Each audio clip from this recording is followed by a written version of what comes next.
Hello, dear students. I could not stop for death. मैं मौत के लिए नहीं रुक सकी। ये टाइटल है पोएम का, जिसे लिखा है एमिली डिकिंसन ने, जो अमेरिकन पोइटेस हैं। American poetess Emily Dickinson wrote this poem entitled I could not wait for death. Wait और स्टॉप दोनों वर्ड यूज किए गए हैं, कहीं इसमें वेट है तो कहीं स्टॉप है। मैं मौत का इंतज़ार नहीं कर सकी या मैं मौत के लिए नहीं रुक सकी। तो इसकी क्रिटिकल एप्रिसिएशन देखते हैं, जो MA 4th सेमेस्टर में अमेरिकन लिटरेचर के सिलेबस में है, MCBU छतरपुर यूनिवर्सिटी से। I could not wait for death is one of the finest poems of the famous American poetess Emily Dickinson। ये एमिली डिकिंसन की अनेक कविताओं में से एक है। Emily Dickinson wrote 1800 poems in all. She is a famous poetess of America. Through this poem, poetess has told us about her love of death। है ना आश्चर्य की बात, प्रेम वो भी मौत से।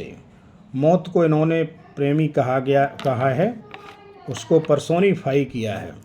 इस पोएम को पढ़ के लगता है डेथ बी नॉट प्राउड, जो जॉन डन ने लिखी थी, इंग्लिश पोइट हैं, उन्होंने उसको फेमिनाइन जेंडर में प्रस्तुत किया है, शी कह के संबोधित किया है। एमिली डिकिंसन इसको ही कह के संबोधित करती हैं।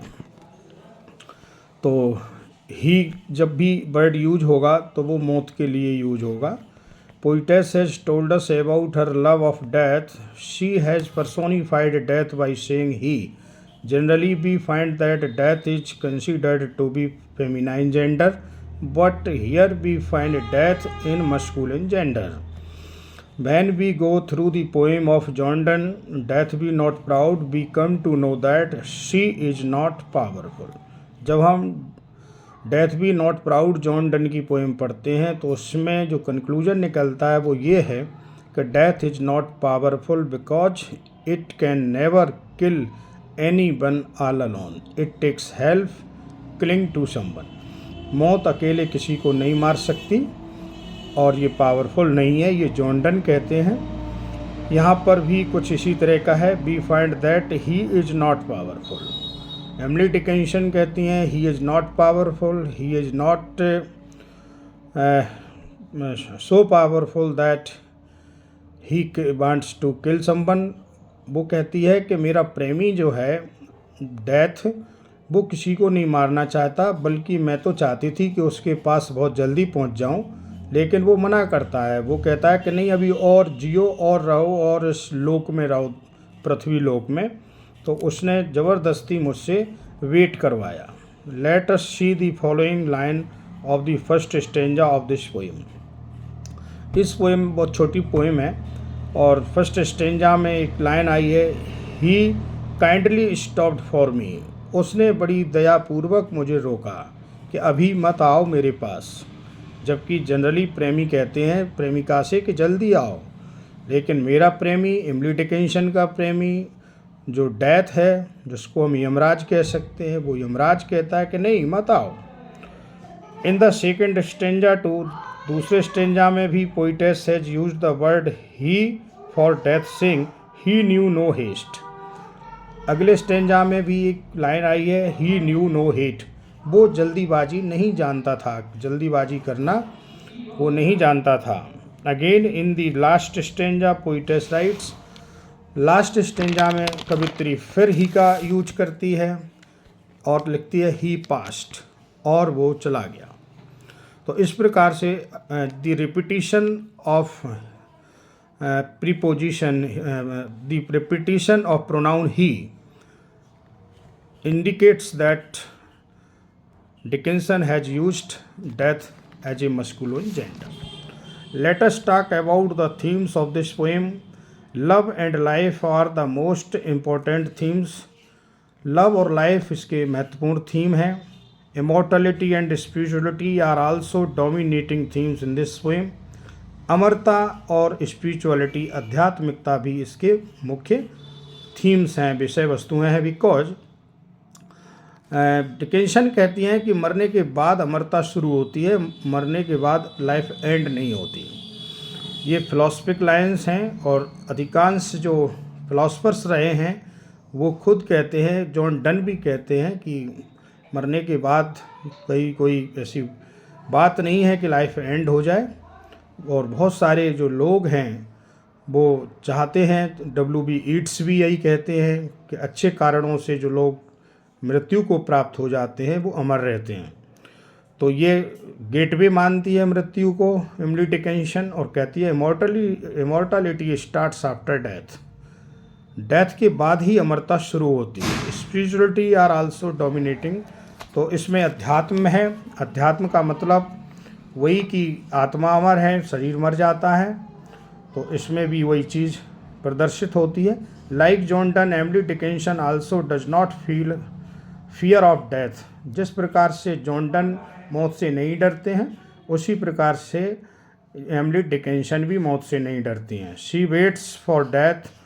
She says that due to some worldly hindrances she could not go with death whom she loved so much. वो कहती हैं कि बहुत सारी व्यस्तताओं के कारण मैं मौत से नहीं मिल पाई जल्दी।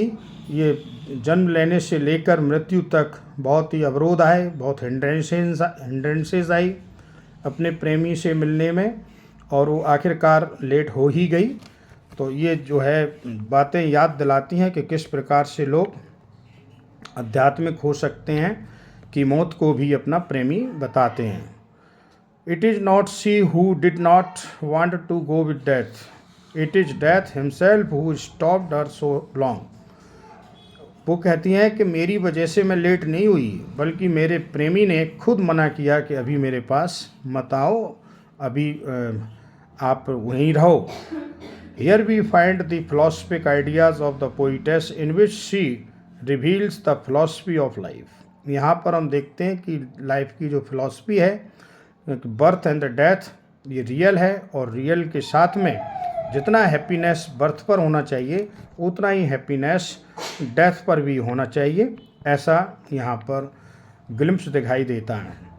Rather after death immortality starts, so people should not feel fear of death. यहाँ पर इंडिकेशन, एक मैसेज है कि मौत से नहीं डरना चाहिए, क्योंकि मौत के बाद इमॉर्टलिटी स्टार्ट होती है। About the power of death she reveals her views that death is not powerful. वो कहती है कि डेथ कोई पावरफुल और जो है फियरिंग नहीं है, डरावनी थोड़ी है जो आप उससे डरो। It is poor and helpless. ये तो बेचारी है और बेचारा है और हेल्पलेस है, बल्कि काइंड है, बहुत कर्टियस है, दयालु भी है, बहुत सौहार्दपूर्ण है कि वो आपको ज़बरदस्ती नहीं बुलाता। इट कांट हार्म अस, ये हमें कहीं नुकसान नहीं पहुंचाता। We should not feel fear of it, इसलिए हमें इससे नहीं भय खाना चाहिए। थोड़ा सा देखते हैं थीम ऑफ द पोएम, हालांकि देख लिए हैं हम लोगों ने themes. There are 3 basic themes in the poems like death, love and nature. इस पोएम में love, death and nature major themes और हैं। Above Emily's poem Death, G.F. Bich says, यहाँ पर जो एक कोटेशन दिया है मैंने G.F. बिचर का, WHICHER, ये नाम है क्रिटिक का, वो लिखते हैं, It often writes to a loved where abstract ideas are personified and dramatized, filled with vital death and placed in exciting relation with each other।